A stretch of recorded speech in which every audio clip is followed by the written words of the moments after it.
So I'm speaking today with Bob Weissman, agency strategist, agency specialist, and the topic I'm interested in is growth. I'm trying to grow my agency. So Bob, help me out. I mean, give me a couple of areas where I need to be looking at that are avenues that I can pursue that are going to help me figure out some growth strategies. All right, well, you know, as I work with agency principals, of course, we talked a little bit earlier that understanding what resources we have to work with and what are their clear objectives and long-term thinking, we start to evaluate ways to get there. Mm-hmm. And the ways to get there, I kind of simplify this into organic growth strategies, partnering strategies, and of course merger, acquisition, roll-up strategies, each of which have their own positives, negative, pros and cons of doing things, and things to consider. So as an agency principal, you need to consider those. So as an example, if we look at organic growth, we know that organic growth takes time. And just to be clear, when you say organic growth, I mean, what do we mean? You're doing it for yourself. You're building internal teams, you're building internal capabilities, you're building internal services. You're doing it on your own. So organic is it takes time. There are potential risks, but ultimately it is the least expensive way for you to grow your organization, but it's timely.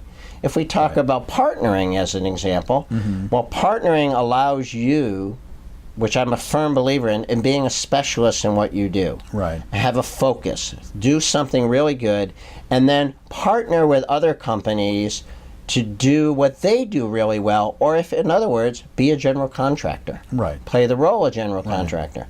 Now, what is the negative of all that? Well, of course, the positive is you have the ability to offer more capabilities and services to a range of people. You become a specialist in guiding them to find other agencies, et cetera, et cetera. The downside is, how do you both get your margin? Partnering isn't easy. Ultimately, well, you got personalities to deal with, cultures to deal with. The lead company oftentimes has difficulty introducing the secondary company for fear that they're going to lose that client. Right. So there's the negatives of partnering. And of course, the last strategy that is the quickest to market, the pro is it's quick to market, is mergers and acquisitions or roll-up strategies. But of course, that requires resources. Primarily financial resources. But as I always say in any merger and acquisition, the number one challenge is management ego. Can the owners work together? Because typically you're an entrepreneur and you want to work on your own. And if this is my baby, then I may have some emotional feelings about that if I'm the one being, absorbed.